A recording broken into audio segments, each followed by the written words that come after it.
Hi, thanks for being here. Let's get this week started off right. And in order to do that, what I suggest we do is, let's set out to fail. Now I know that sounds kind of crazy, let's set out to fail. Shouldn't we be about success? But let's look at failure from a different perspective. Take for example, one of the greatest baseball players of all time, Babe Ruth. Do you know that Babe Ruth broke two records in the same week? The first was the most home runs. The second was the most strikeouts. That record was later held by Mickey Mantle, and then after him, Reggie Jackson. It's not a bad group to be in.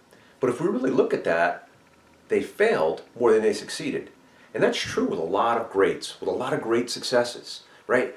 Writers, authors, composers, how many songs, how many books failed in order to get the great ones, the great successes? I would submit many.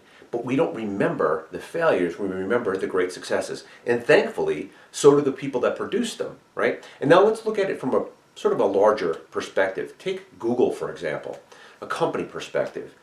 Google's very successful. Their Gmail product, Google Maps, arguably one of the best search engines that's on the internet today.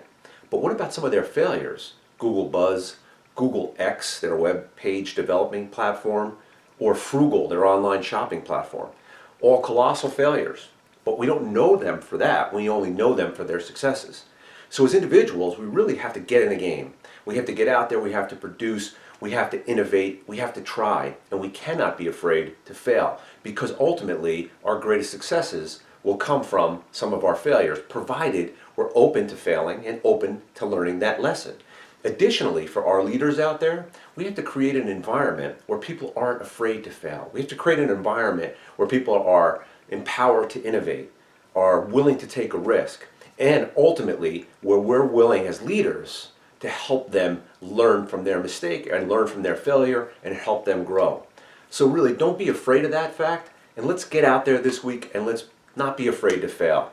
Have a great week. I wish you all the success and happiness this week. Thanks so much.